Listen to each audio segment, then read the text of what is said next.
ما کان محمد ابا احد من رجالکم ولکن رسول اللہ و خاتم النبیین۔ یہ خاتم النبیین جو ہے اس کے معنی کیا ہے آپ کے سامنے رکھنا چاہوں گا، آپ سماعت کیجئے گا۔ حضرت ابو جعفر بن محمد جریر طبری رحمۃ اللہ تعالی علیہ، ان کا انتقال ہوتا ہے 310 ہجری کے اندر۔ اب میں ہجری گنوں گا نا جی تو 1443 میں سے اتنے سال نکالتے جائیے گا، اور کتنے سال ہو گئے اس بزرگ کو دنیا سے گزرے ہوئے، جنہوں نے قرآن سمجھا اور حدیث سمجھی ہے، یہ آپ سماعت کرتے چلے جائیے گا کہ خاتم النبیین کے معنی جن لوگوں نے اس کا معنی جن لوگوں نے یہ لیا ہے کہ اللہ کے آخری نبی ہیں، ان میں سے بات کر رہا ہوں۔ ابو جعفر محمد بن جریر طبری رحمۃ اللہ تعالی علیہ 310 ہجری میں ان کا انتقال ہوا۔ خاتم النبیین کا معنی کرتے ہیں آخری نبی۔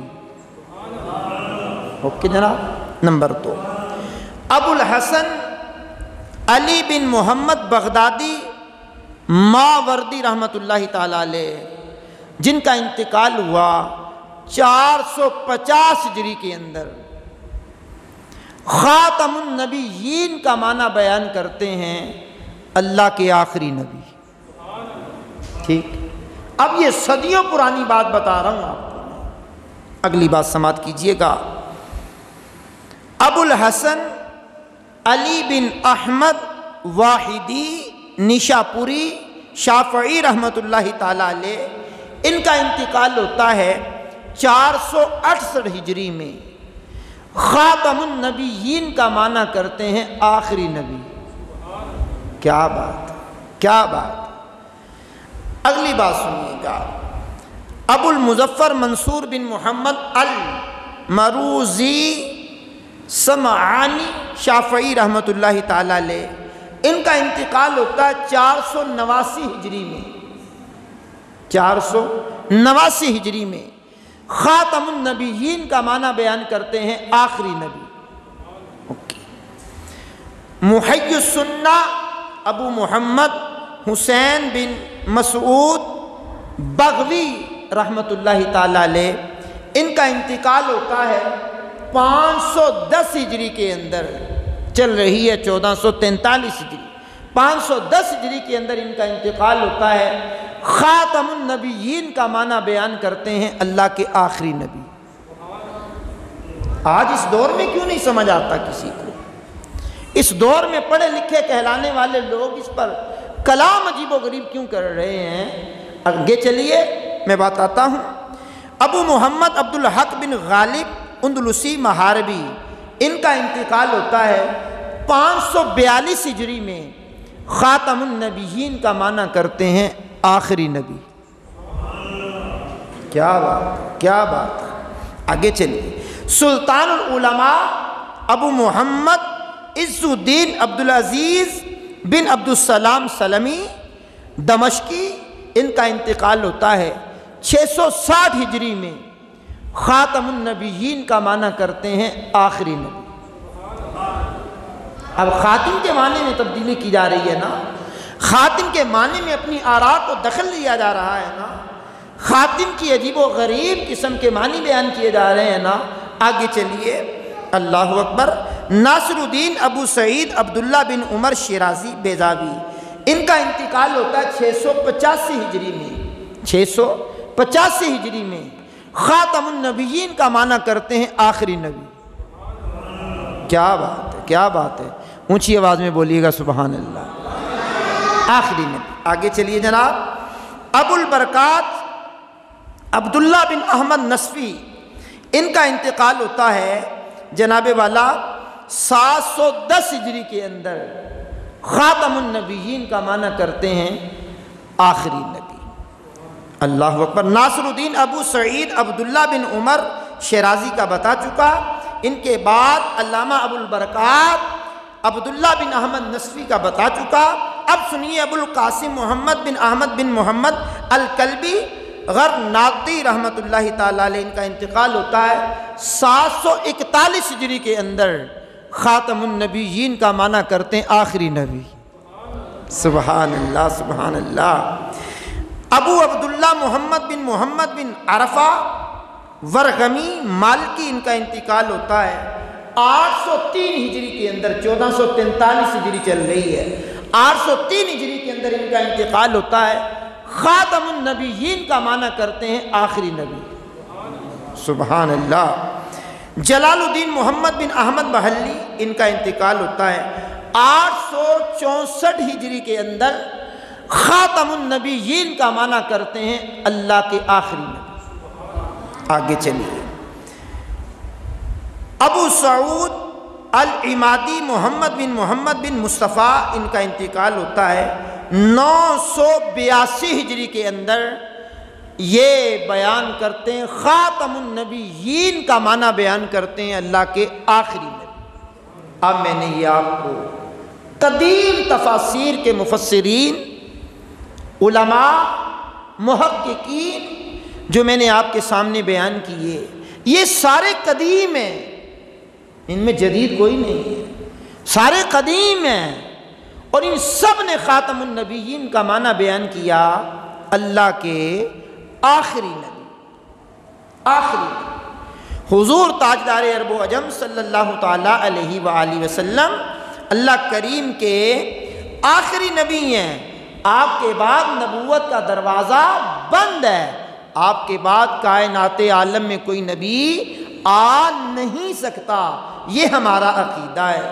ہمارا عقیدہ قرآن کی 20 آیات اس پر دلالت کرتی ہیں، نبی پاک کی سینکڑوں احادیث اس بات کی طرف اشارہ کرتی ہیں، اقوال صحابہ کی روشنی میں کمال کی باتیں ہمیں بتائی جاتی ہیں، ائمہ اربع، ائمہ اہل بیت کی روشنی میں یہ عقیدہ واضح ہے، اور یہ عقیدہ اجماعی عقیدہ ہے ہمارا، انفرادی عقیدہ نہیں ہے۔ یہ اجماعی عقیدہ ہے ہمارا کہ حضور صلی اللہ علیہ وسلم اللہ کریم کے آخری نبی ہیں، آپ کے بعد نبوت کا دروازہ بند ہے۔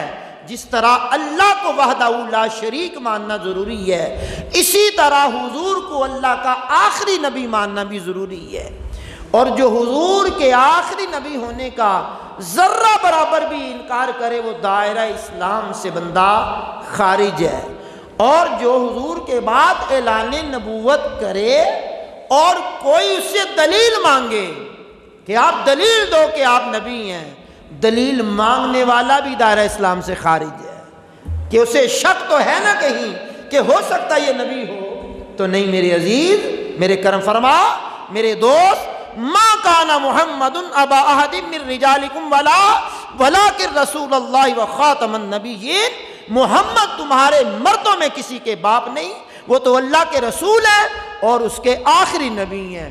آپ پر نبوت کا دروازہ بند ہے۔ اب اس دروازے کو جو کھولنا چاہے گا کذاب ہے، جھوٹا ہے، کافر ہے، مرتد ہے، لعنتی ہے، ملعون ہے، روندائے درگاہ ہے۔ جب حضور پر سلسلہ نبوت ختم ہو گیا تو اب کسی کو نبوت کا دعویٰ کرنے کی اجازت قرآن و حدیث کے اندر ہے نہیں۔ اگر حضور نبی کریم علیہ السلام پر سلسلہ نبوت ختم نہ ہونا ہوتا تو حضور کی اولاد امجاد میں سے سیدنا ابراہیم رضی اللہ تعالیٰ عنہ جو آپ کے بیٹے ہیں، سیدنا قاسم جو آپ کے بیٹے ہیں، سیدنا طاہر جو آپ کے بیٹے ہیں، سیدنا طیب جو آپ کے بیٹے ہیں، اللہ کریم ان کو جوان کرتا اور ان کو بڑی عمر تک لے جاتا اور ان کو نبی بناتا، جب حضور کی اولاد کو نبی نہیں بنایا۔ سوچنے کی بات ہے، جب حضور کی اولاد میں سے کسی کو نبی نہیں بنایا، اگر نبی بنانا مقصود ہوتا تو اللہ کریم حضور کی اولاد کو پروان چڑھاتا اور ان کو نبوت دیتا۔ اللہ اکبر۔ تو پھر اس کے علاوہ کسی کو اس نے کیا نبوت دینی ہے؟ اگر حضور نبی کریم علیہ السلام کی مبارک شریعت کے اندر اگر نبوت جاری رہتی تو کریم آقا صلی اللہ علیہ وسلم کی حدیث ہے، فرمایا میرے بعد اگر کوئی نبی ہوتا تو حضرت عمر ہوتے، لیکن میرے بعد کوئی نبی نہیں ہے، میرے بعد کوئی نبی نہیں ہے۔ حضور اللہ کے آخری نبی ہیں، اور میرے بعد فرمایا کوئی نبی نہیں ہے، لا نبی بعدی، میرے بعد کوئی نبی نہیں ہے، اور میرے بعد نبوت کا سلسلہ جاری رہتا تو وہ تمام تر صلاحیت حضرت عمر کے اندر موجود ہیں۔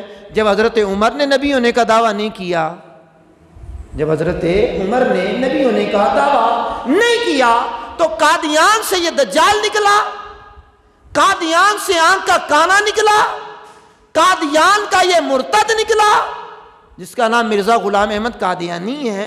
تو نبوت اللہ نے اس کانے کو دینی تھی؟ اگر نبوت حضور کے بعد کسی دینی ہوتی تو کسی سید کو دیتا۔ یہ قادیان کا دجال، اللہ اکبر، نام ہے مرزا غلام احمد قادیانی۔ قادیان یہ انڈیا کا علاقہ ہے، خطہ ہے، قادیان میں رہنے والا تھا، اس کی وجہ سے قادیانی اس کے پیروکار کہلائے۔ مرزا اس کی قوم تھی، اس کو ماننے والے مرزائی کہلائے۔ احمد، غلام احمد قادیانی کہلاتا تھا، احمد کی وجہ سے یہ احمدی کہلائے، لاہوری کہلائے۔ ان کی جتنی شاخیں ہیں، ان کی جتنی شاخیں ہیں، چاہے وہ مرزائی کہلانے والا ہو، چاہے وہ قادیانی کہلانے والا ہو، چاہے وہ احمدی کہلانے والا ہو، چاہے وہ لاہوری کہلانے والا ہو، سب کے سب مرتد ہے، کافر ہے، جہنمی ہے، دجال ہے، کذاب ہے اور روندہ درگاہ ہے۔ نبوت کا جب دروازہ ہی بند ہو گیا تو اب یہ دروازہ کھولنے کی ضرورت کیا پیش آئی؟ اور تحفظ عقیدہ ہے، ختم نبوت پر ہمارا ایمان ہے، ایمان ہے ہمارا۔ اللہ اکبر۔